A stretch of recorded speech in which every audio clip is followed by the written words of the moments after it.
ไปเอาเดินทางก่อนเด้อ4 คนไปหลังกันไปเด้อเอาไปก่อนก็มีแล้วท่านหัวหน้าท่าแบง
เย็นเบียร์ให้กินนี่พอเท่าเย็นเบียร์ให้กิน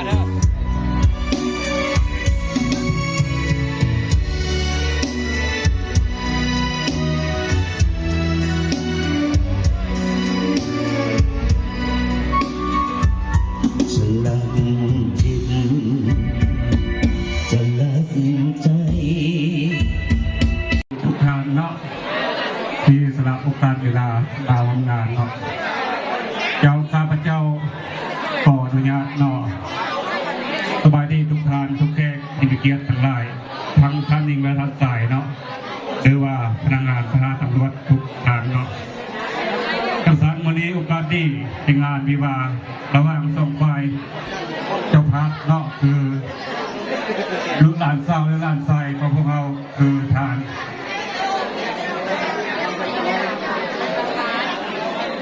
แก้วจันทลิงเนาะและนางต๊อกธรรมวงศ์ต้องฝ่ายได้ตกลงปรุงใจเข้าสู่งานวิวาห์ทั้งสามเจ้าภาพทั้งสามทั้งฝ่ายได้ถือโอกาสเวลาไปเยี่ยมเชิญบรรดาแขกทั้งหลายที่ได้สละโอกาสเวลามาครั้งนี้ทั้งสามข้าพเจ้ามีอย่างไรเนาะขออุทัยพรบรรดาปีใหม่ฝ่าใหม่ให้คนทานจงมีความร่ำรวยอีกประการหนึ่งเนาะถ้าว่าอาหารการกินพอถึงลงถูกใจพอเพียงพออันใดประการใดขอโทษขออภัยอีกคนหนึ่งขออุทัยพรมาแด่บรรดาผู้สร้างของผมไม่จงมีแต่ความสุขความเจริญสุขกายสบายใจท่านี้ขออุทัยพรบรรดาแขกทานทั้งหลายผู้ที่มีเกียรติจงเราเจ้าเบียร์และคอยกินเนาะภายนี้ข้าพเจ้าขอถือโอกาสเวลานี้เปิดงานผู้สำรวจนับแต่เวลานี้เป็นต้นไปขอขอบใจขอเชิญทางอาจารย์ศิวังเด้อจัดงานตำบล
บุคคลใจ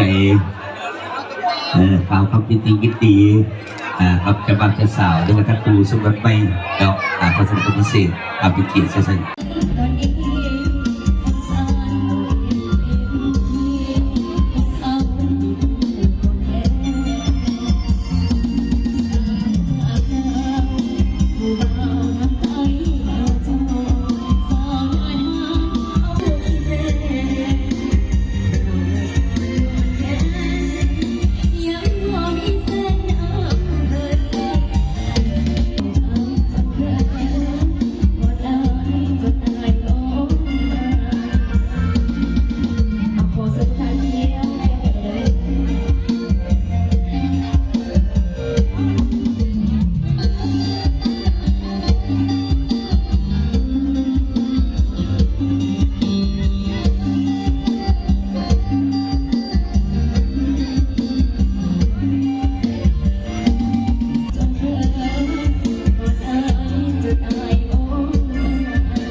เดี๋ยวเบิ่งข่อยหลายเทื่อแล้วว่าซั่น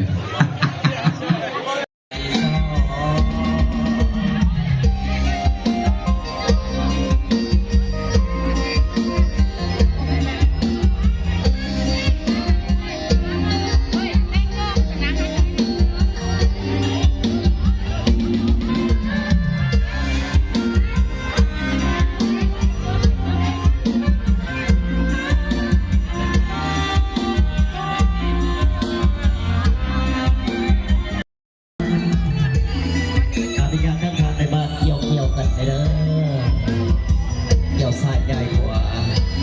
เกี่ยวศพเกี่ยวใส่ประทับปีใบเราเอาเกี่ยวไปเร็วกันยิ้มใส่กันไปเด้อทางในบ้าน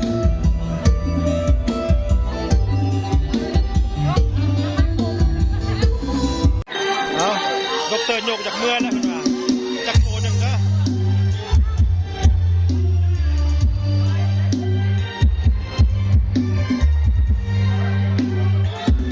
แซ่บบ่แซ่บบ่ บทซื้อกัน แซ่บเนาะ กุลาเน่กำลังกำลังบามองให้แม่สมโยดำลงความหลักไว้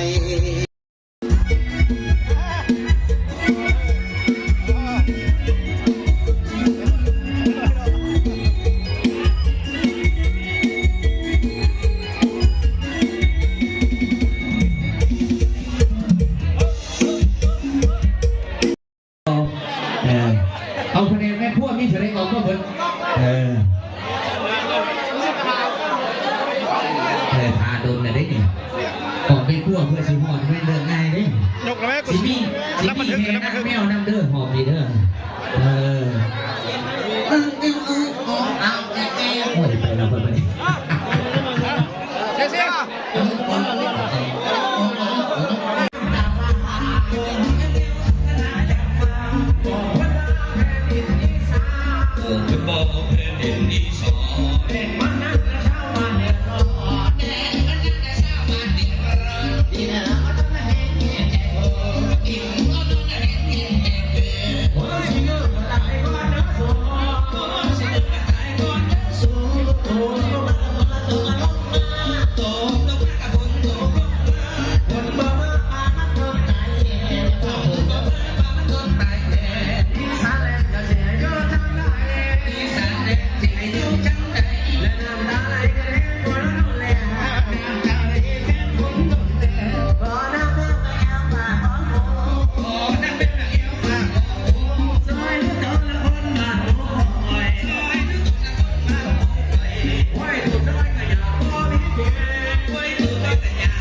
เจ้าแล้ว หน้าเวทีบนนั้นว่านี่แต่แม่มา เจ้าก็จะมาเด้อ สาวหางเครื่องมารายงานว่าเจ้าดีบอกคืนบ้าน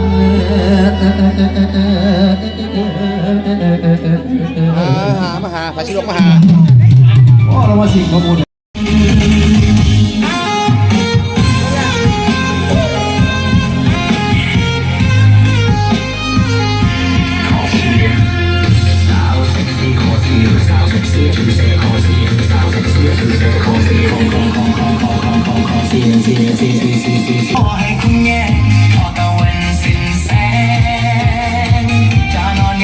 มอนแล้วกับมวนเสี่ยวมอนมวนแล้วกับมวน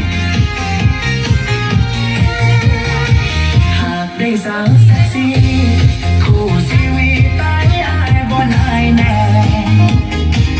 เซ็กซี่คำแพงแก้มแดงบ่ให้ ดูนี่เมาแล้วบ่นอนดูนี่นะ